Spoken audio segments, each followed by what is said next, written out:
Let's move on to Zechariah chapter 11. I have a question. Okay. First of all, I'm very interested in the other classes online. And could you just explain why this is for the future? This particular chapter? Yes, I just missed the whole thing of why, several times you ask, okay, what is it in there that points to that this hasn't been fulfilled yet? Okay. So I'll throw that open to the whole group. Who's got comments? Come on, Nets. Tell us why chapter 11 is end times. Let's have Sean. I'm kidding. No, What? I think there's a couple of verses that are definitely end times. Okay. And I think the first one is, verse 3, when it talks about the final desolation, it's related to the end times. In verse 3, I don't know what the rest of you guys think, but it talks about that future event. And also, let me see, what is the other one? Let me see. Maybe verse 16. I don't know if that one is I will raise up a shepherd, do not care. It may speak. I don't know what you think about the Antichrist. Yeah, I agree. I agree. There's a sense in which many political leaders don't care for the lost or shoot the young or heal the injured. But I don't know. Even political leaders that we look at in our nation and we go, I don't think that person cares. When you hear them talking about their plans, they care, and maybe we have to believe that they do, right? So, but I don't think that we've seen anybody really do this to Israel completely. And this is speaking of Israel. So I think also on verse 15, the instruction is take for yourself the implements of a foolish shepherd. And then it says, I will raise up a shepherd in the land. And we're not just talking, Rome does not fit the description because Rome never had that type of leadership that this passage is talking about, where the people are actually saying, we want you as our shepherd. We want you as the one giving us leadership. And they are recognizing that person as their leader in the way of they would recognize their Messiah. Because this passage here is clearly in the context of recognizing somebody in the context of a Messiah in their midst, and specifically in their midst. And so this passage is end times in regards to the fact of an Antichrist figure or a shepherd figure that's going to take leadership in the land of Israel over the people of Israel. I agree exactly with the same. Yeah, I totally agree. Yeah. Yes. Any other verse 11 too, it says, and so he's talking about the staff of favor, and he cut it and broke it in pieces, and it was broken on that day, and that's talking about a future time. That phrase, on that day, does seem to be consistent with a future time. Okay. And the fact that it's the staff called favor is revoking the covenant. Yes, that's right. The nations. And I think there's a sense in the end times that means that they're right now, if God didn't have a covenant with Germany, so to speak, he would have wiped them off the map, right? All the other places where we've seen anti-Semitic things happen. And God doesn't wipe them out the way he's going to in the end times. Then we say he must have a covenant with them that gives them leave to act that way for a period of time. And so So he has a covenant with Jesus until there's a time. I mean, he made the covenant with Jesus for the sake of mercy. right, And so that's the basis of the covenant with the nations. right.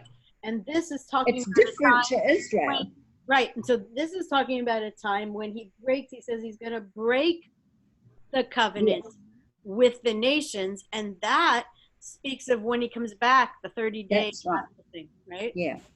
Yeah. Okay. Any other thoughts, Erica? I think the intensity of the end of verse 16, but he will eat the flesh of the Oh. fat and tear their hooves in pieces. Like when just the breakdown of like, that doesn't even make sense. Like that's like madness. And so just, and thinking of the Antichrist, like other descriptions of him and just, like in Daniel and just how intense he is, that he's unlike any other leader, and just that what he's going to do in the persecution of the Jewish people and just his madness to go, like he's unrelenting in wanting to destroy them. And so that to me has not been fulfilled up to that point of just a false shepherd that's going to go to the place of like, and even verse 17, like the destruction of him, his arm shall completely wither and his right eye shall be totally blinded, of just the ultimate end of the Antichrist. So those are just in addition to points. Marie? And these things are happening in the land, aren't they? I mean, the destruction of the Jews is in the land, and then the destruction of Antichrist is in the land. Mhm. And that wasn't like that with the Babylonians or even with the Romans. Yeah. They fled and they cut it off. And Another way, Maria, that we can know is to study, like if you take your notes and you see page 6 here of the notes Spike printed on letter F, he gives us some scriptures to go back and look at around those verses at the end of the chapter that we're talking about. And I write those scriptures in my Bible and look them up, and those scriptures talk about the Antichrist and how he is defined as that person. So we get a lot more fuller study if we have the time or find the time to go and look at those scriptures that are written on the notes. Deborah, did you have a thought? Yeah. What about just the general knowledge that this is part of an end time oracle of chapters 9, 10, and 11? Yeah. It seems like that would indicate that it's end time information. But there is actually also content inside of it that speaks of it. You know? I think the whole chapter screams end times. I mean, Mike even said this is one of the most complicated chapters in the Bible, and it's one of the greatest ones regarding the end times. Mhm. And the Antichrist is in more detail at the end of it. Excuse me. But I wonder with the description in 17, is that after he's been shot? You know how he's... I don't think that's talking about when he receives the head wound from which he recovers. I think this is talking about the very end. You mean after he's been shot? You're talking about the Antichrist? Yes. Okay, there's nothing that says he's shot. That says that he receives He has a head wound. one of his heads.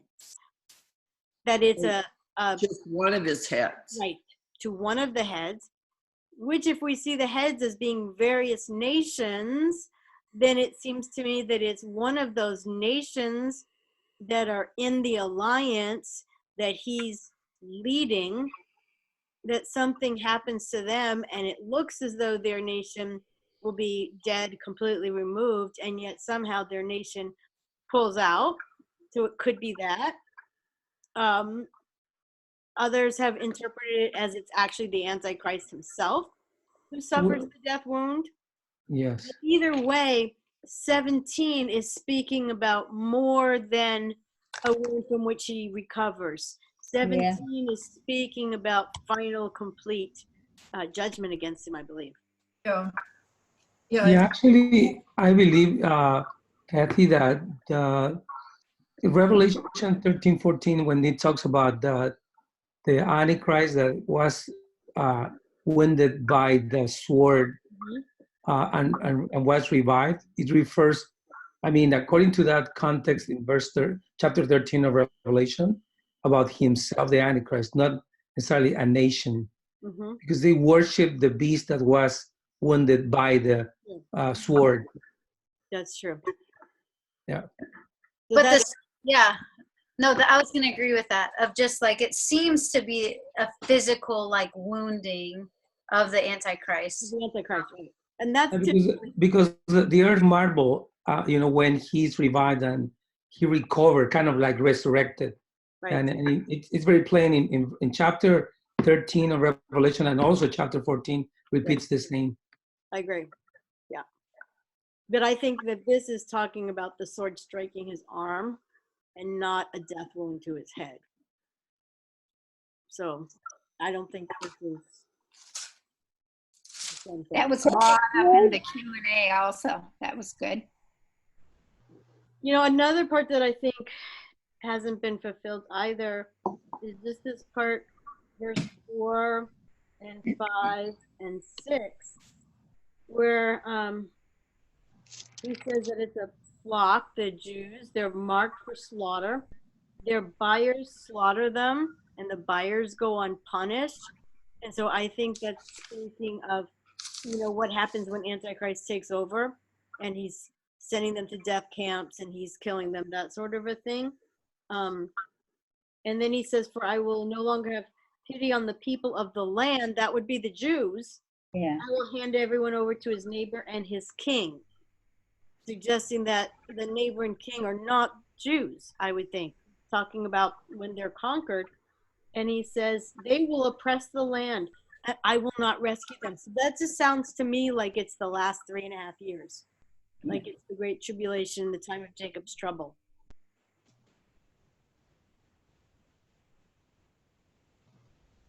Maria. Thank you, That's sound good? everyone. Yes. Thank you very, very much. Thank you. Okay, good. Well, that's usually our first question. Yeah. Hey, Kathy. Kathy, is the Antichrist going to be Jewish? I know I've heard Mike before say that he's kind of a mix, possibly a mixed guy. But if the Jews are going to fully accept a shepherd and seeing him as their Messiah, then I would think he has to be Jewish, or at least claiming to be Jewish. Yeah. And I have friends who are very pro-Israel, those kind of people, and they definitely believe that Messiah, that the Antichrist has to be Jewish. And how can he be countering or a figure that is comparable to Christ if Jesus is Jewish and he's not? I think the question that we have to ask is, do the Jews actually believe he's Messiah? I personally, I haven't really found something that convinces me of that. I think they're convinced by his covenant, by his 7-year covenant, that he can bring them peace. But I don't see anywhere where it says that they accept him as their Messiah. Yeah. Just because they give him access to Jerusalem doesn't mean they have accepted him as Messiah. And it seems to How can he goes into how the can temple. he have Hang on. how can he have access to the temple? Well, that's what I'm going to. Okay, so hang on. Sorry. I think that the verses that talk about him going into the temple don't speak about him having permission. I think they speak about him. That's why it's in a part of the abomination of desolation. I think he's going where he doesn't belong. And so I don't see, and show me a verse that says he has permission to go to the, I don't see a verse that says that. Yeah, I feel like you do about the scripture, and I've asked that question, but current events is that people are saying there's this Messiah mentality in Jerusalem right now, that they're looking for one right now. So I agree that they are, but I don't think that they're going to actually find him until Jesus appears in the air. See, I think they're going to accept the Antichrist just because they're going to believe he's bringing peace to Israel. They are going to believe they're getting a good end of the deal. I don't think that they're accepting because they think he's their Messiah. I think they just believe that because there's so many of them that believe that they have to build the next temple before Messiah can even come back, and yet they can't build the temple until they somehow get on the Temple Mount that is controlled by the Muslims. So, you know, I mean, I don't know how it's going to come down, but I wouldn't be surprised if you have some guy who figures out a peace treaty with all the Muslims in the area that gives the Jews access to the Temple Mount. And then they're able to build that, and they think now we're looking for Messiah. And then after they build it, then he goes in and desecrates it. And now they realize they're in big trouble. And he starts to persecute them and so on. That's how I see it unfolding. How do you reconcile John 5:43, where Jesus? I was gonna mention John 5:43 that I have come in my Father's name, and you do not receive me. So you didn't receive me as Messiah. Jesus is saying that, but he says, if another comes in his own name, the Antichrist, him you will receive. Yeah. And it almost sounds like he's saying it in context to Messiah, like you didn't receive me as your Savior, but you're going to receive him. Because they're just rejecting him altogether. And I think the key is that he says he comes in his own name. So if he comes in his own name, they're not, I don't see how they could consider someone who comes in their own name as being Messiah. I think that they'll receive him. They're going to let him in. They're going to let him in the gates of the city. They're going to, you know what I mean? They're going to do everything that's involved with agreeing to that 7-year treaty. I remember when I was in Israel a couple of years ago, that there was this rabbi that they are waiting for him to resurrect, and they are calling him the Messiah. I remember that his photos are like everywhere in the city. Right. So they have this longing for the Messiah, very strong, that could be used, obviously, by the Antichrist to say, I am the one, because even now, like this movement that is very strong with this rabbi, that they're waiting for him to raised from the dead. I don't know. It's very prevalent in Israel even now. Yeah. If the Jewish people believe that he is their Messiah, then they wouldn't limit their covenant to 7 years. The fact that I just realizing this just now, the fact that they're only limiting it to 7 years shows that they aren't really convinced that he's the Messiah. Because if they were convinced that he was the Messiah, it wouldn't be a 7-year peace treaty. It would be an eternal treaty or a covenant with him. So they're limiting it. They're only allowing it for 7 years. So they're not all 100% in for the long haul. They're just in it for the 7 years. And I think that there's enough verses that speak of Antichrist coming from that whole area of Turkey, northern Iran, Iraq, that yeah, absolutely. There to substantiate. I think he's going to be some guy, and he's going to talk the Muslims into it, and he's going to say, "Hey, I got an idea. Look, let's just accept them for a while, and then when they get comfortable, and they take their walls down, boom, we go in." You know, and for some reason, the Muslims are all going to believe him, and so that's where I think. I just think he's going to be Muslim. Well, the Quran says that they can lie for the sake of Islam. Yep. It's even allowed in the Quran. So that part, I believe that we're going to lie to them, and they're going to believe. Yeah, that could happen. Joel Richardson obviously sustains. I mean that he's going to be, Muslim. Obviously, right. He's very, yeah. Right. Joel Richardson is very convinced, very strong in that point. Right, and I agree. I mean, I've been convinced of that long before Joel Richardson became Joel Richardson. Back when I knew him, when he had his original name that was on his birth certificate. I've been convinced of that for a very long time. But yeah, I just think that there's an awful lot of things that are spoken of what the Antichrist will do and who he will lead and who will follow him, that I don't think those same nations will follow him if he's Jewish. I think you're right. Yeah. I remember a few years back, we were in college, we were in Africa, and we were studying Islam. I knew nothing about Islam then. And I got online, and I came across a paper written by the senior lecturer in sociology at Oxford University. He was a Muslim. And it was at the time, must have been early in the 2000s, 2006, 8, somewhere there. And it was a time when jihad was being pushed amongst the Muslims. And he wrote this very intellectual paper, in depth, it was something like 20 pages. And he did an analysis of the Western world.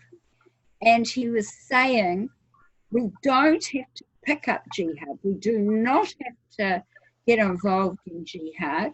What we have to do is be present in the Western world, because the Western world is crumbling, because the family is crumbling.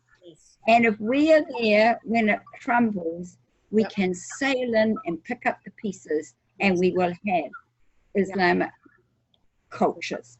And that will fit with what this is about. Yeah, I agree. So I found that quite enlightening, actually. And I think too that we have, you know, John says that there's many antichrists already, and he said that back at the end of the 1st century. And so this is, I would say, the final antichrist. Yeah. And really, the spirit of Antichrist is the opposite to the spirit of Christ. Right. And Jesus is life and truth. So the call amongst Muslims is death. That's the basis of, you know, if you don't agree, you kill them. So that, I mean, look at Israel at the moment. It's just death everywhere from the Muslims. Right. And so, and that's his ultimate goal. That's Antichrist's goal, to get rid of them. Yeah. Okay. Good. Well, many Jewish people are very discouraged. There's a tremendous there's a tremendous amount of abortion in Israel. There's Tel Aviv is the homosexual capital of the world. And now, yeah, my friend is very much in contact weekly with people who live in Jerusalem. And there's the gay flags being hung in Jerusalem. And so people get very, very discouraged there. So you could just see in a future vote, Benjamin Netanyahu got in again, of course, but you never know when there's a new election. It changes. The Israeli government is different than ours. They don't have a regular election. It's when it's called. Yeah. So something could happen. There's a new election. There's a new person in there who's very, very secular. Yep. And it could change on, in a moment. Not only that, but if Jesus doesn't come back within the next 10 to 20 years, Mr. Netanyahu will be just too old to be the prime minister. So, what did you say? He will be what? He'll be too old to be right. the prime minister, Right. And so we can anticipate that there is going to be a change in leadership there. Although it seemed interesting to me that this current election, the two that were the forerunners, were both very far right. Yeah. Which I thought was pretty fascinating, because other times the guy, running against Netanyahu is very far left. So that kind of surprised me.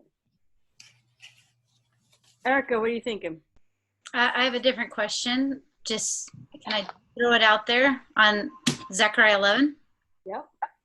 Okay, so just thinking through a communication point on this that Mike mentioned in the teaching, basically how the Old Testament prophets like some of them, God actually told them, like, hey, you need to submit to the judgment of God, whether it's Babylon or Rome. Like, this is my divine judgment for your rebellion. You need to submit to it. And almost as a foreshadowing of even the Antichrist. So I'm wondering, like, we know the Antichrist is a divine judgment of the Lord. Like, God is raising him up, and then we'll turn and judge him. But in the context of like 2/3 of the Jewish people dying, and like it's clear, like, because I think it's Jeremiah, he was actually, part of his message was like, don't fight them, submit to them. Submit, don't fight Babylon, submit. So I'm thinking with like the Antichrist, is that like, it's not as much like don't fight the Antichrist, submit, as it is like submit to God. Like, you need to turn and repent, because those to me are two different things. Like, don't fight Babylon, submit to this as divine discipline. Are we ultimately as foreigners not necessarily like don't fight the Antichrist, submit to him, is really unto like, hey, you just need to turn to God. You need to see that this is part of God's divine judgment on you, but you need to like turn and repent. Is that mostly, like, I'm just thinking in the intensity of that hour, is but that? the Lord just gave them the flee commandment, like you have to flee. Yes. No? So in this case, what I see everywhere is like flee from that place. The Lord is giving a specific commandment for that generation in the Antichrist, reign, for them to flee. So it's different. Like, we're not going to look at the Old Testament prophet and go, that's the same thing with the Antichrist. That's because he's actually in that hour going to say, get out of town. Yeah. And don't fight him, but don't sit there and go, this is part of the divine discipline, just take it. Like, because that's what he in essence told Jeremiah to tell the people. Yeah, but they don't have a prophet right now that they know is from God, right, to give them those kind of inspirations. Okay, but consider that during that last 3.5 years, when the judgment is on Israel, because the first 3.5 years, we're not really seeing judgment on Israel. The first 3.5 years, we're seeing peace where there is no peace. So it's prosperity. Right. We're seeing false peace. We're seeing the prosperity. We're seeing all that stuff, right? So we're talking the second 3.5 years, the time of Jacob's trouble. And we also know that the two witnesses are there that entire time. Yeah. Okay. True. So you would think that they would be calling and saying, hey, you know what? This judgment is of God, and you need to get right with him. Yeah. And when you get right with him, go flee. You know what I mean? Maybe like that, Yeah, I think the two witnesses will definitely be the prophetic word to them. Mm-hmm. But don't you think those that are really schooled in the word, the Torah studiers, will realize that this is the Antichrist and this is the 7 years that Daniel talks about? Not if the veil over their eyes isn't lifted yet. Yeah. If you look at the Old Testament, it's like, how did they miss Jesus? Like, how did they miss him? No sense other than their spiritual pride, and they actually weren't hungry to see truth. They just had built up a pride. Yeah. And they had the traditions of men that nullified the word of God. That's what Jesus said. Right. Your traditions have nullified the word. And so they kept all these traditions, and they were not even biblical. They weren't even Torah. And so it just clouded their perception of everything. I know, but you've got a lot of Messianic Jews right now that are in the land. Yes. And will continue to be there. Yes. Who know the truth. Yes. Yeah. And that is really Israel's hope, that they actually find the anointing that is going to lift the veil from their brethren, their natural brethren, and that they have the grace to receive Jesus. Yeah. There's no other way for them. Yeah. At least that's how I see it. Yeah. but I haven't been to Israel.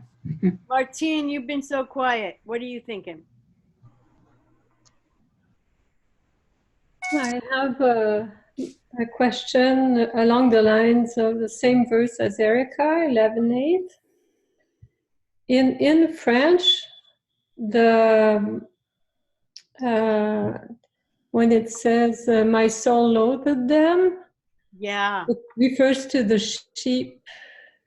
I know. And a lot of translations refers to the sheep. Yes. Mike said that he thought it referred to the 3 shepherds that he dumped. Yeah. Not convinced. Yeah. That's, what do you think? That's what I'm trying to see. Let me see. Because can you repeat the question, Martin? Oh yes. It's regarding Zechariah 11:8. Yes. The second part, my soul loathed them, and their soul also abhorred me. Mm-hmm. When I read the French version, it refers to the sheep, not to the 3 shepherds. Yeah. And I'm wondering if you had insight on that. So you mean that I don't understand. I mean, so the Zechariah has the 3 shepherds is the sheep, the 3 he sheep. was loathing the sheep, I understand. not the shepherds that he dismissed. I It's the understand. flock that he. So the instead whole of flock. shepherds, it says sheep? Yeah, NIV says that too. NIV says, in 1 month I got rid of the 3 shepherds. The flock detested me, and I grew rid of them. It's but NASB refers it to the shepherds. Yeah, it does. The New Living Translation refers it to the sheep. Yeah. That NRSV refers it to the shepherd. But do they all say 3? Yeah. I looked for if there were any pronouns in the them. I loaded them is not in the original. The them is just I loaded. Yeah. And so it could go either way. Yep. So I don't know, Kathy. I don't. Yeah. I mean, I understand what they're saying, but I don't exactly know what to think about it. Yeah, so it may be both. Yeah. Could it be both? Yeah, I think it's both. If it's going to be the leaders, then the people are going to be following in that same spirit, because that's the way it is. When your leaders have embraced one thing, that's typically what the people embrace as well. So you got all different 3 categories of leadership fully wholeheartedly embracing this deception, and so naturally the sheep would follow right along. Yeah. Now the net suggests that perhaps it was fulfilled in Jehoiakim, Jehoiachin, and Zedekiah, in the removal of them in that rapid order. Oh. Okay. I believe, like Sean, that we may want to read more into this than just the relationship between the leaders and the main shepherd. I think part of the reason why some of them go with that it's the sheep, because he says, I will not be your shepherd. Let the dying die and the perishing perish. And so it seems like he's in context, not loathing the 3 shepherds.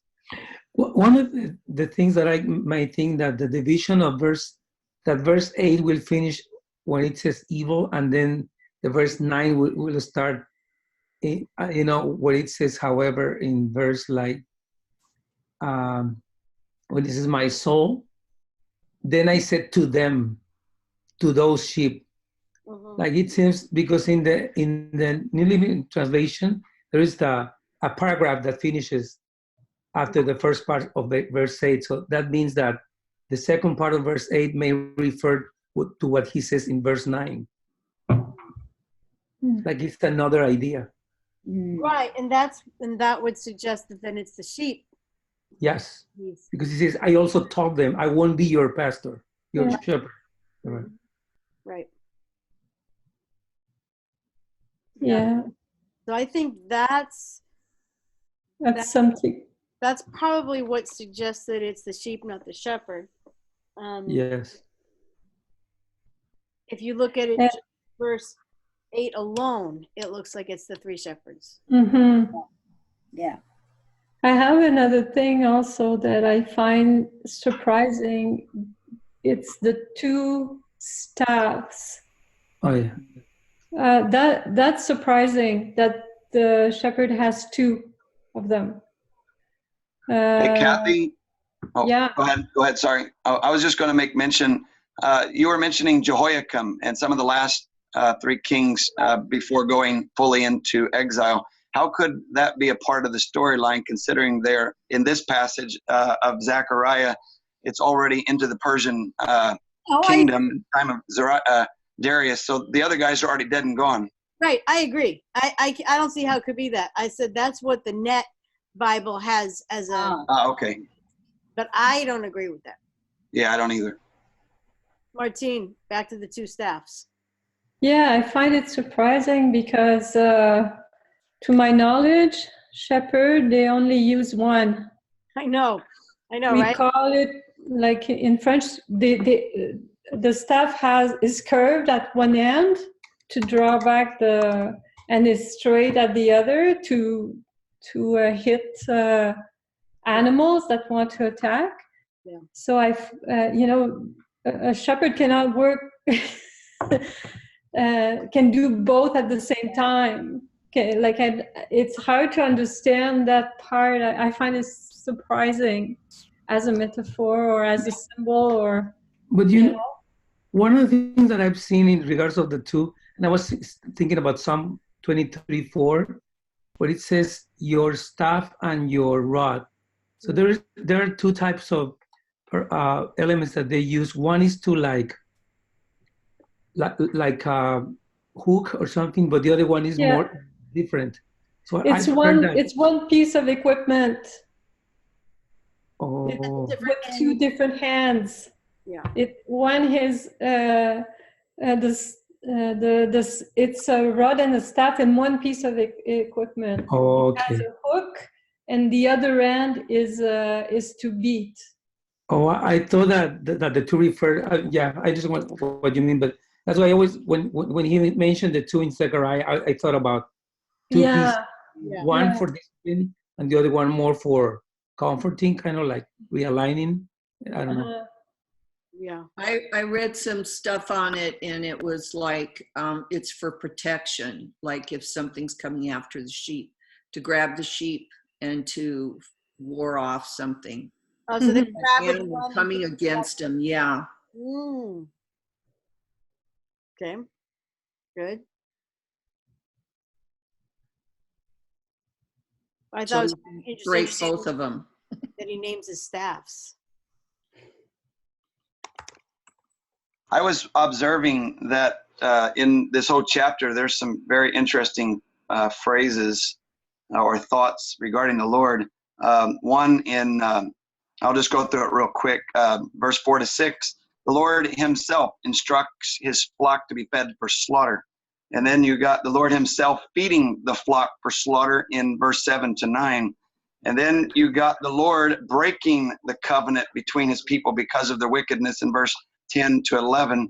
And then you got in verse 14, the Lord breaking the brotherhood between Judah and Israel. And then in verse 15 and 16, you have the Lord himself being the one raising up the Antichrist as the worthless shepherd. Mm-hmm. Yeah. Doesn't that sound as if God's come to the end of his mercy and grace? And he's it sounds like Romans 1, where Absolutely. he's handed them over. This is what you want. This is what you wanted. And so I'm giving you fully into it. That's what it sounds like. That Yeah. would be the flock. And that's what it is in Daniel 8, where he turns around and says the fullness of transgression. Right. Yes. And that's where it's at. So God's just gone, you've told me to get out of your lives so you can take the mess. I think that the Antichrist is actually, the Lord is giving them their greater soul, like this guy that is gonna just give them whatever they want, especially to like allure them, just to convince them. Like the Lord is okay. I'm gonna like Romans 1, I think, because I just preached that yesterday about Revelation 13, and I was thinking, I mentioned that part of how the Lord is delivering them into their own desires through the Antichrist. Obviously, he's going to destroy them, but he says, and Mike mentioned it that, okay, you don't, I think it was last class or this one, is you don't want me, you want Caesar, there you go, you have, then you're going to be destroyed by the guy that you guys want. Yeah. Well, it's the same thing as King Saul. They wanted a king instead of God to rule over them. Mhm. And so they're just repeating it again. And he talks about, this is all I'm worth, is 30 pieces of silver. Mhm. That's all you value me at. Yes. Yeah. Yeah. Back on the staff, it seemed like he really intended to say he was using two staffs, that they weren't combined into one, because it would be hard to use both ends at the same time. What occurs to me is both tools are much more effective separated from each other, because in the case of an attacking predator, that hook, I'm going to turn this table a little bit, that hook would be really good for gaining some control over the predator while the other arm is swinging with the rod. That's a much more effective defense.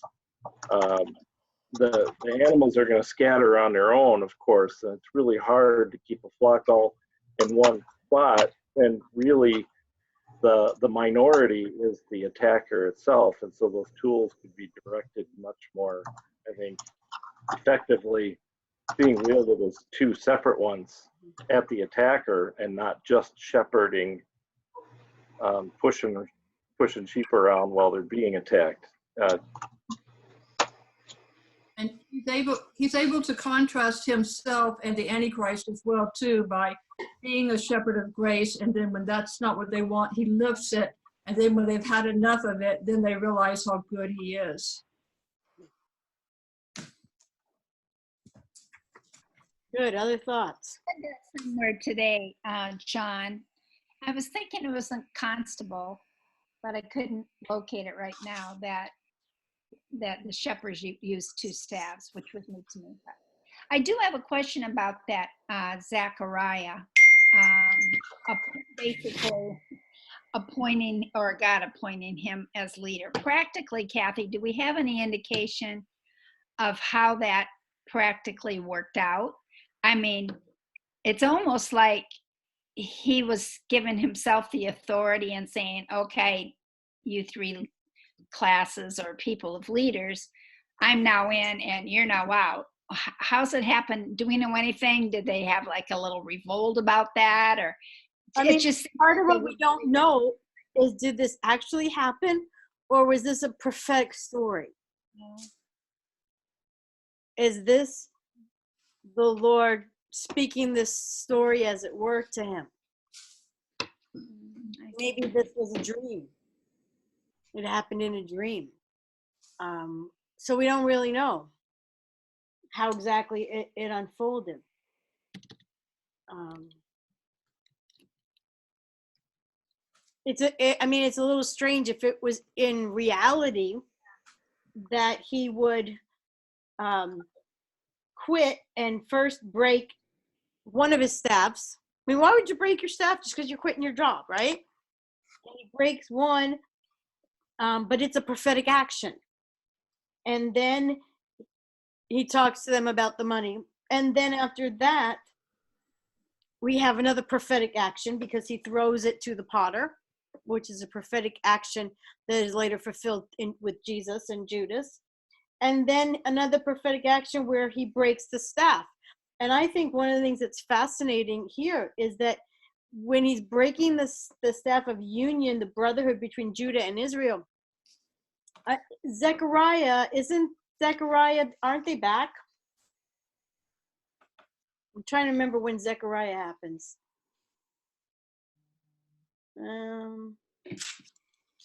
Back from Babylon, you mean? Yeah, they're back from Babylon. Yes, they Doesn't are. happen in the second year of Darius, if I remember correctly? Yeah, they were already back. So basically, they're already back, right? There's already the people from the Israel who moved down to Judah, who were transported with them. So already there, they've got both Israel and Judah back together as one, and yet he's speaking of breaking it apart again. And that probably made the Jews at that time wonder.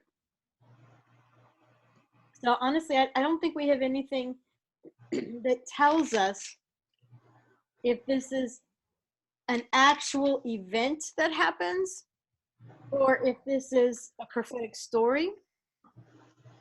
But when they were first, the tribes of the north were deported, and then the tribes of the south, Judah. Right.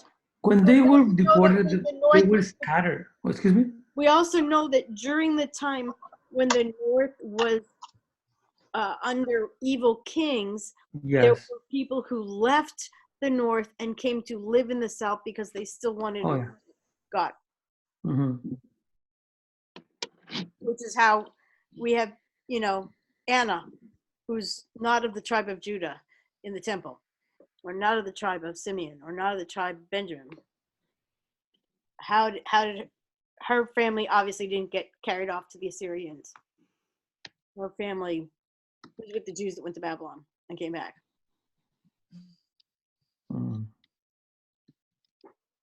It's a good point. Yes. I have a little bit of a question.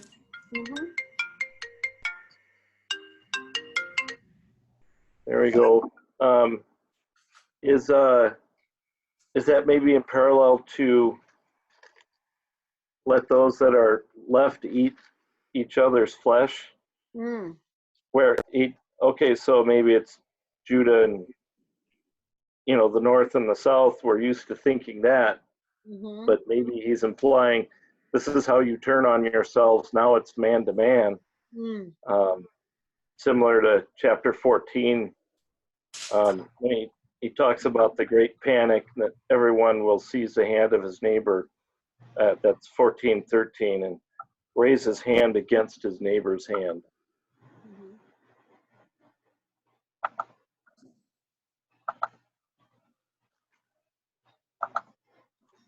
That's a revolution down to households, or a civil war down to the details. Yeah. Verse 15. NIV says, "Then the Lord said to me, take again the equipment of a foolish shepherd." Anybody have that in another version? And does it say again?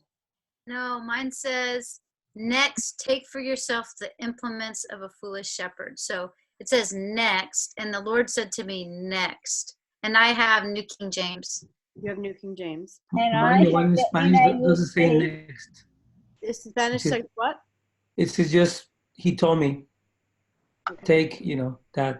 It doesn't say next or anything. Okay. But the Or also or NASB anything. says, the Lord said, take again for yourself. Yes. That's NL, New American Standard.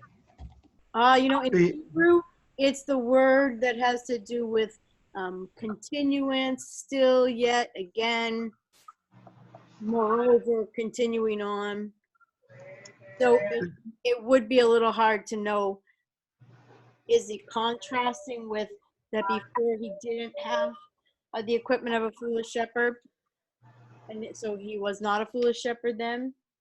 Or Yeah, I'm just wondering. The NLT does say go again and play the part of a worthless shepherd.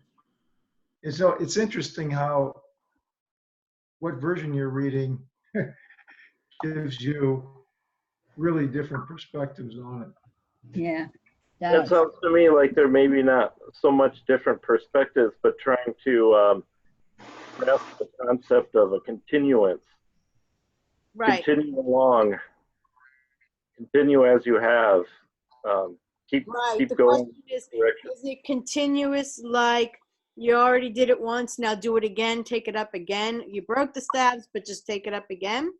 Or is it continuance that you did that as a wise shepherd, as a good shepherd, now take up the tools of a foolish shepherd because it's a picture of the foolish shepherd I'm going to raise up? So I don't know if it's in contrast or continuation. Does that make any sense?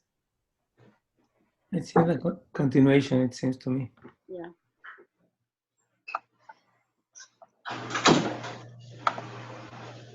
Okay, other thoughts? Well, then 16, isn't it starting to talk about the Antichrist? Mm-hmm. Yep. And so could 16 be adding the meaning to 15, which is take the implements of a foolish shepherd are, there's your leadership, the foolish shepherd, and you're taking up all those consequences.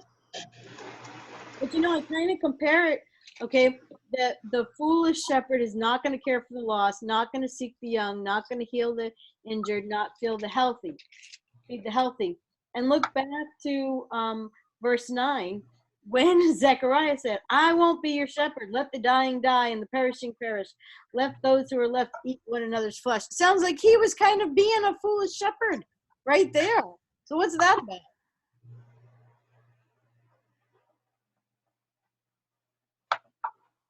He'd had it. Oh. It was his indignation. Yeah. That he's just gonna leave them on their own. Yep. I Which think is what Marianne God had a question. for a short period of time. Say that again, Arlen. Which is what God will do for a short period of time. Right. For that 3.5 years, he will look as though he abandoned them. Yep. Right. My mind is turning toward what the church during this time. And I was thinking the first time I read this, especially in Constables, it sounded so offensive. It was so offensive how he was letting it get this bad. And then I was thinking, what do I do with my mind so that I am not offended? And then I'm thinking about how he is worthy to open the scrolls. Mm-hmm. So at the same time we're talking about all this going on, I'm reflecting a little bit on what the church might be doing at that time as well. Mm-hmm. Mm-hmm. Yeah, that's a good place to go. Well, and the fact is that he can execute this type of judgment because he was slain. Because he's not out for vengeance. Yeah. He already took the punishment. Mm-hmm. So it's not like he's being vengeful against Israel. Mm-hmm. This is maybe a wild idea, but as we read this, how do we know that this oracle is really referring to Zechariah, even though I know it does say I, but if you look at verse 13, and the Lord said to me, throw it to the potter, this magnificent sum at which they valued me. I think in the past I've read this and I've always thought that the Messiah is the I. And it's a new thought for me to be thinking of some of these passages in terms of Zechariah as the shepherd. Is that kind of, did anybody else ever have that thought?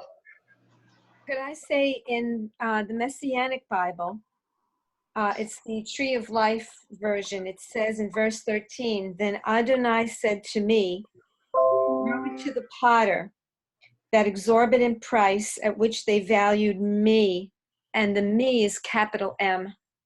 Mm-hmm. Yeah, So I think it's difficult to suss out because if that me is Jesus, then why was it that Judas who took the pieces of silver and threw them into the house of the Lord? So I think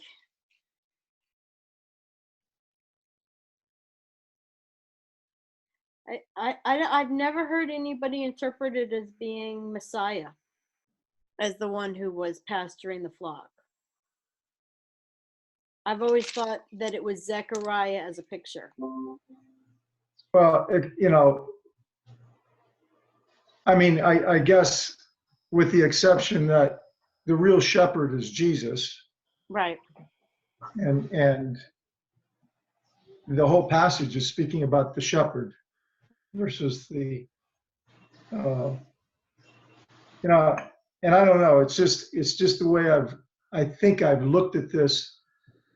So the discussion we've had tonight's been really interesting and helpful for me, but I'm curious if anyone else has ever sort of concluded that, in their first reading of this, who are we really talking about? We're talking about I guess when I read it and it says, I pastored them and then they detested me and I grew weary of them and then I broke this stick and then I broke that. And I guess I've never thought that Jesus would be quite like that. Wouldn't this almost Yeah. be a prefiguring of Jesus, Zechariah, in this? I mean, like Jesus is the greater Zechariah in this situation. If Zechariah is the shepherd and he's doing these things, indeed, that's what Jesus will do. Yeah. And I think that it could be that in the last 3.5 years. Yeah. It's prophetic acts on Zechariah's part. Yeah. John, what are you thinking? I'm just taking it all in. I'm not really got anything additional at this moment, but just processing it. It's a very nice passage to dwell on. Mm-hmm. If you look at verse 4, it says, "Thus says the Lord my God," and then you go down 9, "Then I said," which it sounds like Zechariah. Right. And then if you go down to 13, "Then the Lord said to me." Right. And then you go down to 15, "The Lord said to me." Yep. So it sounds like there's two different people. Yeah. Well, I think the part where he says, it refers to the Lord, because he says, "I won't shepherd the ones." I mean, I think it's the Lord, not so much Zechariah on behalf of the Lord saying that in verse 9. Don't you think so? Right.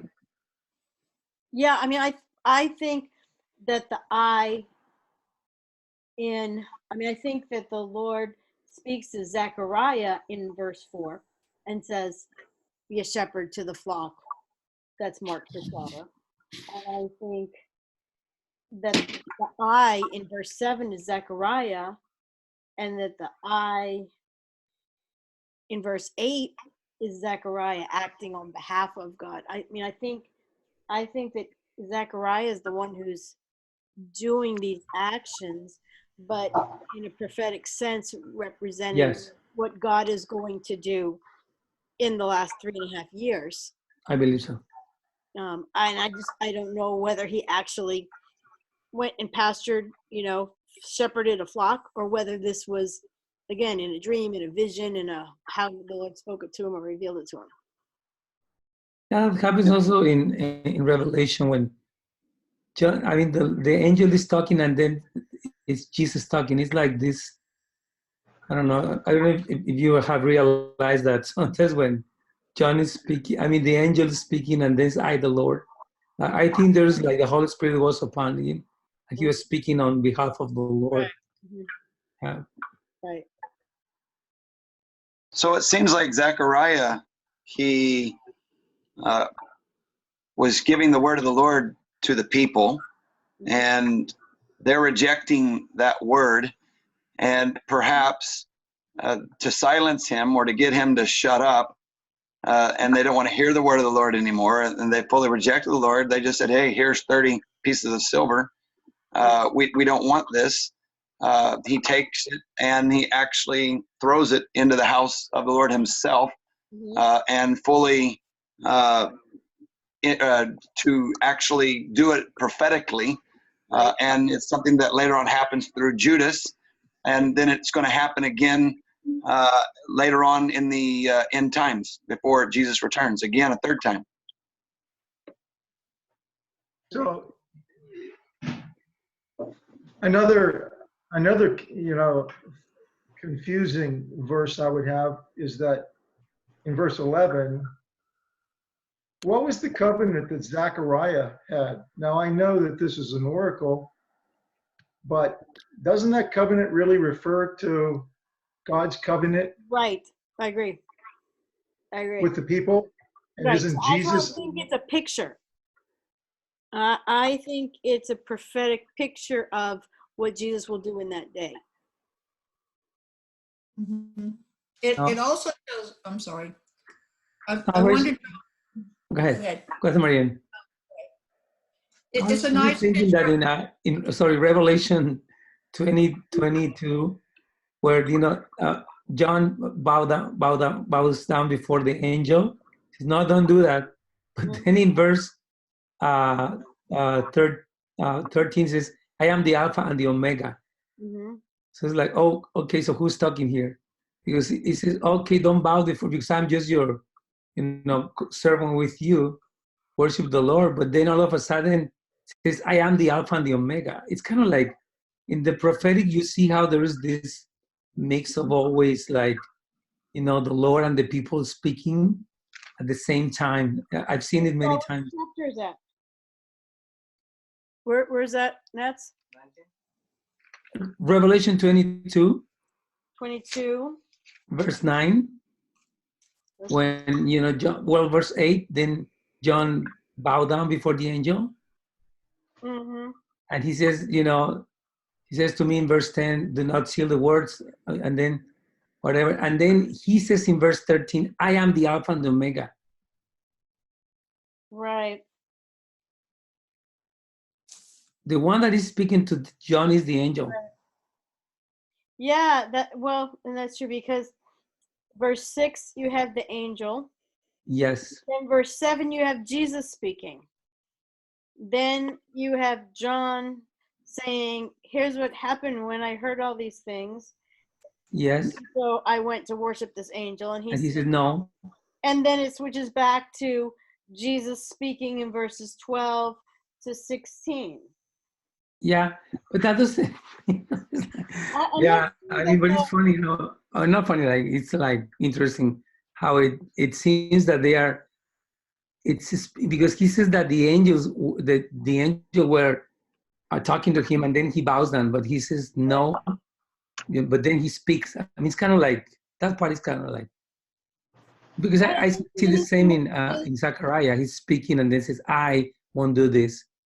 Yeah, I guess I don't see anything in verse 12 that indicates it was the angel continuing to speak. Yeah. My question is from verse 9 to 10. It never says, Jesus told me. It was like the same angel. He says, hey, look, don't do that. But then he says, he keeps talking and he says, I am the Alpha. I don't know.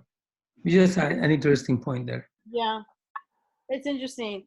It actually kind of looks like 8 to 11 got inserted. John was like thinking out loud or something. You know what I mean? Yeah. Oh, yeah. I'm coming soon. Blessed is he who keeps the words of the prophecy in this book. And then John's like, oh, yeah, this book. I was the guy who was there. And this is what they told me to do. But don't seal it up because the time is near. And then it goes back to Jesus saying, oh, yeah, right, the time is near. Behold, I'm coming soon. That's what it looks like to me. It looks like he's doing some kind of a, stream of consciousness writing.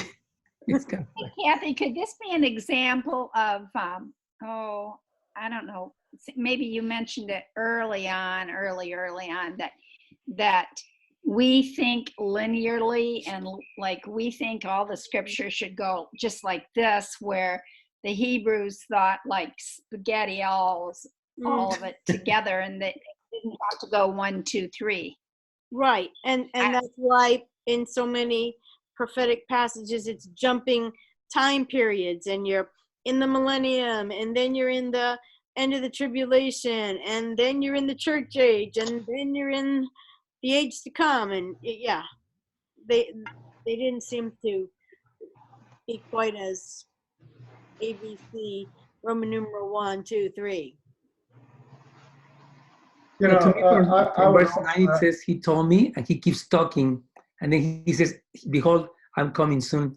You know, from verse 9 through verse, it seems that it keeps talking, that the Lord is, it's like, you know, verse 9, it seems the beginning of the angel, but all of a sudden he says, here I come. I don't know, it's kind of like weird to me.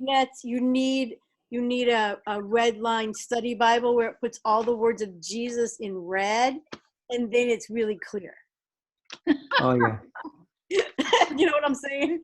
Well, like I've got the red study Bible. See, where the words of Jesus are in red. So see, there's that break and there's the black in between. So you got the word of Jesus, and then the angel speaks, and then the word of Jesus. So it's really clear in my Bible that it was a difference between the angel and Jesus. But there's no red in the Old Testament, right? But in verse 12, again, I look at that. We use that verse so clearly to refer to Jesus. Why can't Jesus be saying that? If you like, give me my wages, whatever I'm worth. Well, I don't know. I don't. Where do we use it to refer to Jesus? The only place that this refers to is actually Judas being paid 30 pieces of silver, and then Judas throwing that's how Matthew points it out. Yeah. Well, So it's actually Judas who's the person who gets the money and then throws it. I'm sorry. Yeah, but who is it referring to, though? Well, I mean, is it, you know, who's the worth? What's the worth referring to? I mean, the Lord, I've always this interpreted that. I was worth. Well, and I think that in the New Testament, it's looking at that. That's what it was worth to them, that they paid Judas that to betray him. Which is what, the price of a slave that was bludgeoned, or what was it? I don't know. I haven't actually really. Yeah, if you study it out, that's what it says, is a slave that's been killed is only worth 30 shekels. Genesis 23:16. Where is that? In Constable, I think.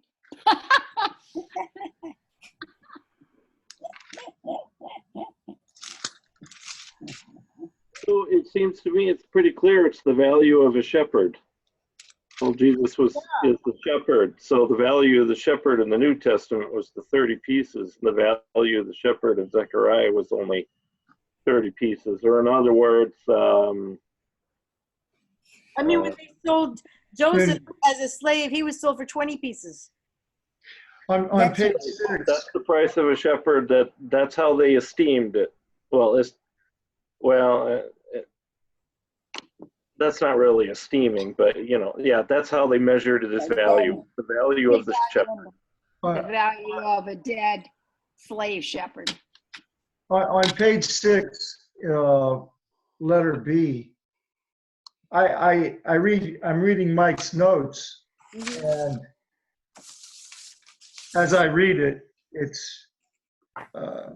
I take it to mean that he's referring to Jesus. This small amount of money was an insult for all that Jesus, the Good Shepherd, did in feeding the flock in Israel. They considered the value of his ministry to be equal to the work of a slave. It seems like Mike is saying that those 30 pieces of silver refer to Jesus. Yes. Yeah, definitely. Yeah, it's like, if you look at verse 11, it says, thus the poor of the flock who were watching me knew it was the word of the Lord. It's like the poor were part of a remnant coming through time.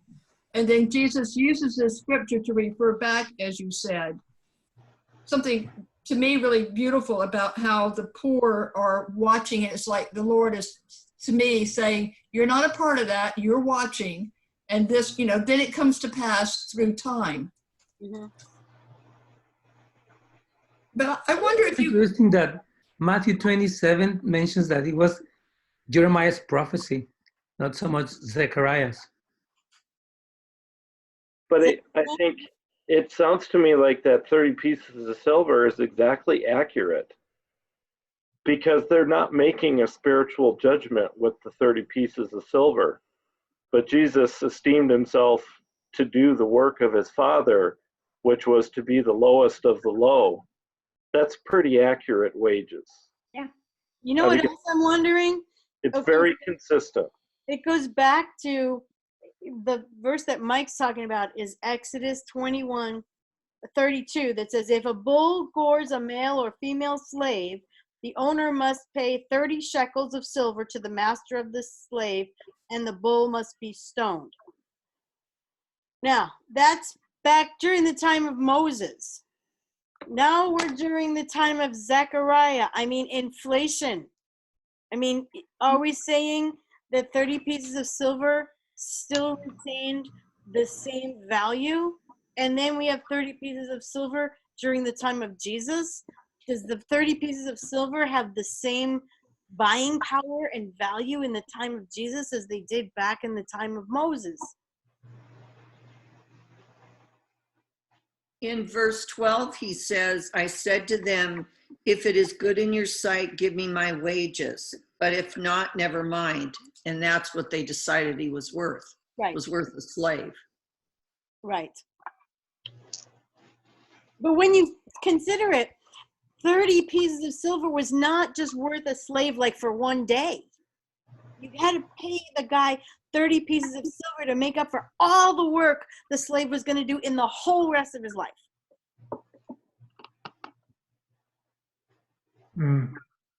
You know, so the sentence, very little bit of money, or does it mean this is of a lot of value because it's as though you worked for us for a very, very long time? Well, a comment that Constable makes in his discussion of that is, it was the equivalent of telling the shepherd that they could buy a dead slave who would be as useful to them as he had been. Yeah, it's relevant. It's relevant in part whether you're rich or poor as well. Honestly, it doesn't mean that they could buy a dead slave. The 30 pieces of silver was to recompense the master for what he lost because the slave was no longer alive. That's right. The point to me. Yeah, so I don't even agree with Constable. I think they're saying you're worth the value of, you could go get a slave who could come do this for us. That's how I interpret it. So the last sentence there, the last sentence of Mike's notes in letter B says that what Roman numeral is that?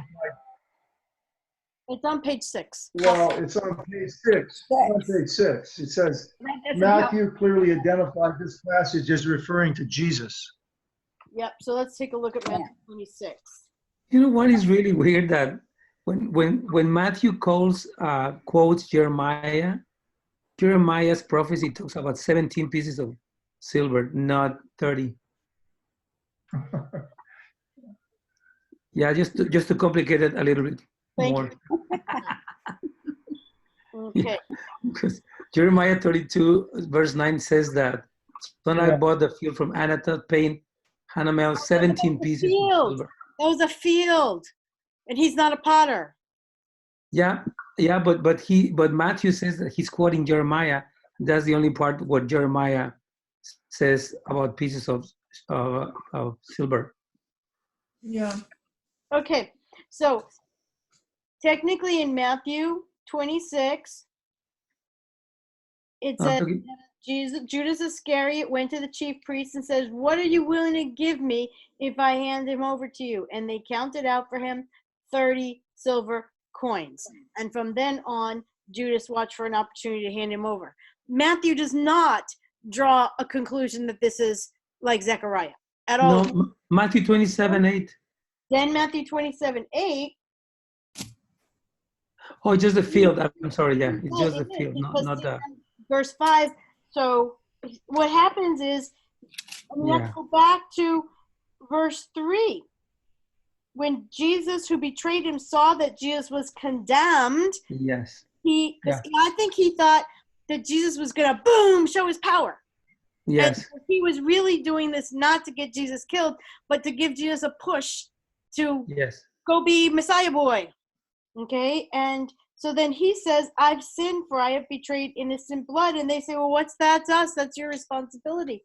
So he throws the money into the temple. He goes and he hangs himself. And the chief priests pick up the coins and say, it's against the law to put this into the treasury since it's blood money. So they decide to use the money to buy a potter's field as a burial Yeah, I place got it. for foreigners. And this fulfilled. And that's interesting because now but the reason why it says it fulfilled what was spoken of by Jeremiah, they took 30 silver coins, the price set on him, and they used it to buy the potter's field. That's because that was talking about the scroll that it was in. And so Zechariah was toward the end of the Jeremiah scroll. So it's actually referring to the Zechariah verses. Yes, totally. Jeremiah. I agree. Okay? So that just connects the money and what they did with it to Zechariah's prophecy. But it doesn't really give clarity as to who the shepherd is, whether it's Judas or Jesus, or you know what I mean? So I don't think we can look at that to give us clarity on who is this shepherd. Yeah, I agree. I think the best way to take it is that that Zechariah is doing this, whether in a vision or actually living it out, as a picture of what God and what Jesus will do with Israel during the last 3.5 years. Yeah. That makes sense? On our questions, I have a question about the test, and I don't know whether everybody's taking it or not, so. Okay, has everybody taken it? If you have not taken it, raise your hand. But I'll forget by the time I get there. So. Yeah, or you know what? It's 8:38, so John and Nets could sign off, and then Marianne could ask her question. Okay, I'll go lay by my dish. Okay. Thank you, guys. Thank you. All right, good to see you guys tonight. See you next week. Awesome. Have a good trip, John. Yes. Thank you very much. Yeah, stay safe. Bye-bye. Bye-bye. Oh, gosh. Okay. Now, everybody who's present has already taken the quiz, correct? Yep. Or they're not going to take it. So Right. go ahead, Marianne, your question. The 30 pieces of silver question. I think you almost ask questions you have to look at very, very carefully to answer. And I didn't look to see if I got it right or wrong. I didn't want the pain yet if I got it wrong. But they didn't understand when Jesus was sold for the 30 pieces. They didn't understand it at that time, but the parable was the same. So would the answer no, because they did not understand what the parable meant, or yes, it was the same parable used then and now? Okay, Both times. I'm pulling it up. Because honestly, I don't memorize the quizzes. I wrote it, last week, and It was true. so Yeah, it was true. It was true. Marianne, you said false. Zachariah's throwing of his wages into the house of the Lord for the potter was a picture later understood when Judas Iscariot took his wages for betraying Jesus back to the chief priests and threw it into the temple, and they used the money to buy the potter's field as a place of burial. That's true. That's But was it understood then? It was understood later, like now. It was later understood when Matthew wrote about it. Was it understood when the action happened? Matthew understood it. I don't know that it understood. This doesn't ask you that was it understood at that time, but this is asking you it was understood after Judas did that. Yeah, see, that's why I have to watch the questions really carefully. So maybe Like instead of saying when, I should have said later understood by Judas doing this, or in Judas doing this, or after Judas did that. Now, it's pass and fail, so no worries, but it's one of those things where I like, what does she mean now? When was it understood? And I just wondered what your approach was. So now I can lighten up. You're not really looking at it that way. My point was that they didn't understand it during Zechariah's time. It wasn't understood until later when this thing happens with Judas and Matthew. I mean, whether Jesus pointed it out to them during the 40 days when he took them through all the different books and says, here's where I am in them, or whether Matthew realized it in reading the book of Zechariah, whatever, that it wasn't understood till then. So my point is that it wasn't understood during the time of Zechariah. Okay. Keyword later. Yeah. Okay, thanks. All right. Can I just ask for a quick point of clarification?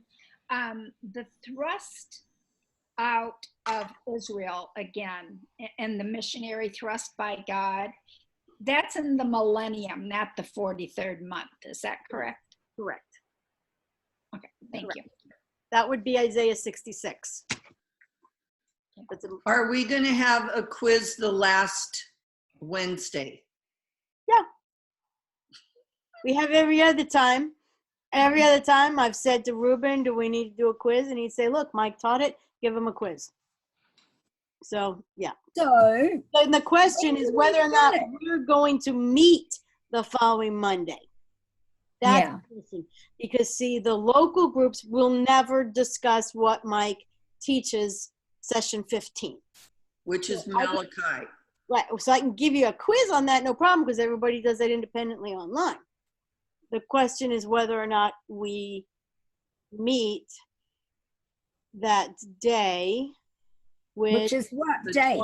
I'm looking. Of May. The 20th of, no, it's not. Because the No. last FSG is the 22nd. Okay.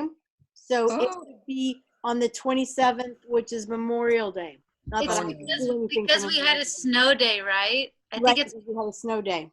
yeah, push it back. Exactly. So we have to have class on the 22nd. right, we have class on the 22nd. Okay, so next we're doing 12 and 13, then we're doing 14, then he's the breaking up Malachi. Let's see. Oh, right, we do it. Why did he say that? Okay, I'm confused now. I thought the 20th was the... Technically, we're track on track in terms of sessions because we've done 11 sessions and the syllabus says that we have 14 total. So that would be like 3 more Wednesdays. So that's what Arlen's saying, but maybe he's breaking it up differently. We've done 11, which means we have 12, 13, 14, and 15 left, which is 4 more weeks. Yeah. So he has 15 sessions, not 14. Yeah. Got it. Right. So what date are we finishing? 23rd? No. 22nd. 22nd. Yeah, that's right. 22nd, 23rd for me. I'm a day ahead of you people. Right. It's crazy, isn't it? Okay, I'm pulling up the syllabus, trying to figure out what. Oh, you know why? When in the syllabus that I have written out only went through 14 sessions. That's why. So he will separate Malachi into 2. Okay. There'll be a session 15.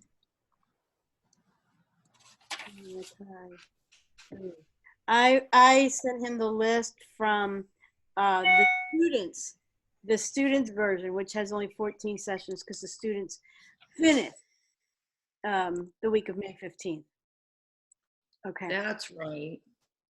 Okay. Yeah, so it'll be Zechariah 12 and 13 this week, then Zechariah 14, then Malachi 3, and then Malachi 4. So the will be Malachi 4. So 12 and 13, and then what's next? 13 and 14. No, 14. No, 14. 14. 12 and 13 is today, May 1st. 14 is May 8th. Yep. And Malachi 3 is May 15th, and Malachi 4 is May 22nd. He couldn't do 3 and 4 together? Well, I'll check with him. He really wanted to keep it consistently 15. I'll talk to him tomorrow. Because the students won't be there, so. Right, and he doesn't care. He was like, I mean, that's the thing. Originally, he agreed to 14. And then he changed his mind and said, no, we have to do 15. And then when I showed him the last thing, he went back to it being 14. So I don't know if he caught the fact that I showed him that it said session 12, 13, and 14, and there was no session 15. So I'll have to clarify that with him tomorrow. Okie doke. Well, thank you, Kathy, once again. Very good. Very good, thanks. All right. So the Q&A for last Wednesday was not on the website? On which website? Whatever one I've got. Schoology. I watched it today. There's Schoology and there's and then there's cbetskc.com. So which one are you talking about? I don't know. I would have to look it up. Sometimes on Schoology, Arlen, it's like under the video, so it's not. Oh, it doesn't always show up in the right place. But if you look under like the video one, like one under where it should be, that's where I found it before. Okay. On Schoology, we only have MP3s. No, they've got videos now. Oh, I did. Video. Okay, but that no, I only have the videos of the teachings. I don't have the videos of the Q&A. Well, no, Yes, And that's don't right. tell anybody that the videos are up there because Ruben didn't want me to put them there. Kathy, I wanted have everybody to- empowering Christians to understand live, share the Forerunner message. That is no, I have it's cbetskc.com. So I've never used that. That's one I always use. Bets.com product. It's on, you It have to go to the has- next page.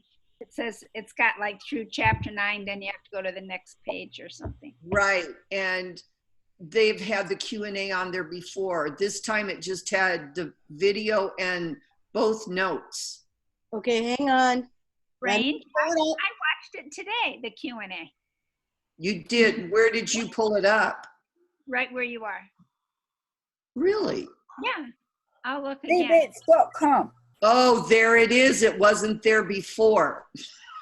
Uh, Or I They missed may have it. put it up after you It look. might have been when you went to look for it because I did it the next day.